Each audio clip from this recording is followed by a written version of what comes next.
Hello guys, welcome back to again Anas की story.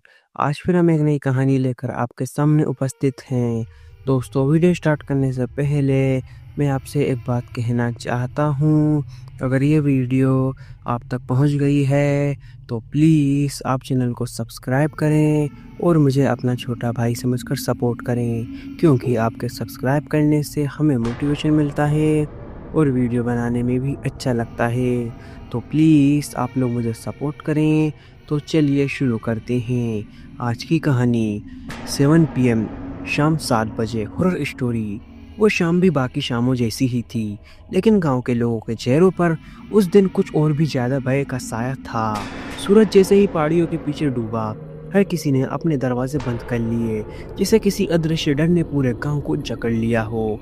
यह गांव था मालपुर, जहाँ सालों से एक रेसे दबा हुआ था। शाम 7 बजे के बाद कोई घर से बाहर नहीं निकलता था।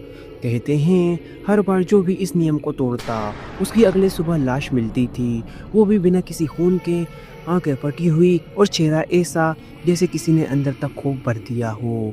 ये सिलसिला 50 सालों से चला आ रहा था और आज तक कोई इसका जवाब नहीं खोज पाया था। गांव की सबसे बुजुर्ग औरत दादी सोमवती ने एक बार बताया था कि यह सब एक हादसे से शुरू हुआ था, जब गांव के पुराने ठाकुर ने अपनी हवेली में एक तांत्रिक को बुलाया था। मकसद था अमरता का रहस्य, लेकिन तांत्रिक की पूजा अधूरी रह गई और उसी रात वो मारा गया। तब से उसकी आत्मा शाम 7 बजे से हवेली के बाहर निकलती है और जिसे भी देखती है वो उसका शिकार बन जाता है। गांव वालों ने कई बार तांत्रिकों और पुजारियों को बुलाने की कोशिश की, लेकिन या तो वो मना कर देते या फिर मर जाते। उस आत्मा का नाम कोई नहीं जानता, लेकिन उसकी उपस्थिति का अनुभव हर कोई कर चुका है। ठंडी हवा का झोंका, फुसफुसाहटें, अचानक बुझती लालटेनें और दरवाजे पर दस्तक। एक दिन गांव में एक लड़का आया, राजन, जो शहर से पत्रकारिता की पढ़ाई करके लौटा था। उसे इन कहानियों पर यकीन नहीं था। उसने तय किया कि वो इस रहस्य का पर्दाफाश करेगा। राजन ने गांव वालों की चेतावनियों को नज़रअंदाज करते हुए शाम 7 बजे के बाद हवेली में कदम रखा। कैमरा, टॉर्च और माइक्रोफोन के साथ वो अंदर गया, लेकिन फिर बाहर नहीं आया। अगली सुबह उसका कैमरा तो मिला, लेकिन राजन की लाश बरगद के पेड़ के नीचे थी, जहाँ कभी तांत्रिक को जिंदा जला दिया गया था। उसके चेहरे पर वही दहशत, वही फटी आंखें। वीडियो देखा गया तो उसमें अंतिम दृश्य था, एक काले साए का उसके पीछे आना और अचानक सब कुछ धुंधला हो जाना। उस घटना के बाद गांव और भी ज़्यादा डरावना हो गया। हवेली को लोहे की जंजीरों से जकड़ दिया गया और वहां जाने पर पाबंदी लगा दी गई। लेकिन हर साल एक बार अमावस्या की रात उस आत्मा का आतंक बढ़ जाता है। उस रात सिर्फ एक ही घंटा होता है, जब वो हवेली से निकलकर पूरे गांव में घूमती है। रात के 7 बजे से 8 बजे के बीच उस एक घंटे में मोबाइल, टीवी, रेडियो सब बंद हो जाते हैं। लोग मंदिरों में घंटों मंत्रोच्चारण करने लगते हैं और अगर किसी की आत्मा कमज़ोर होती है तो वो उसकी आवाज़ सुनने लगती है। मैं अधूरी हूँ, मुझे पूर्ण करो। कहते हैं जिसने भी उस आवाज़ की दिशा में कदम बढ़ाया वो फिर कभी वापस जिंदा नहीं लौट कर आया। आज तक किसी ने नहीं जाना कि उस तांत्रिक की पूजा क्या थी या वो किसे अमर बनाने की कोशिश कर रहा था।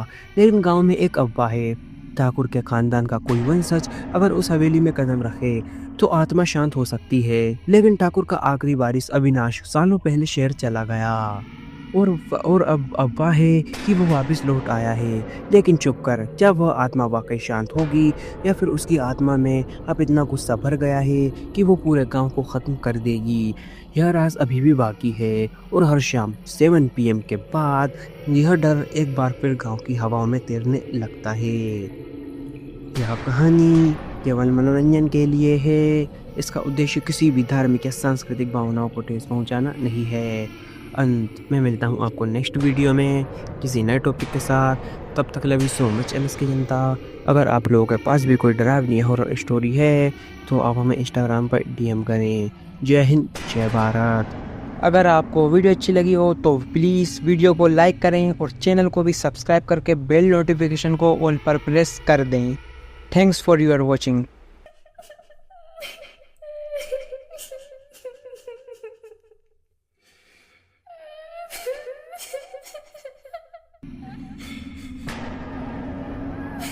Ha ha ha ha.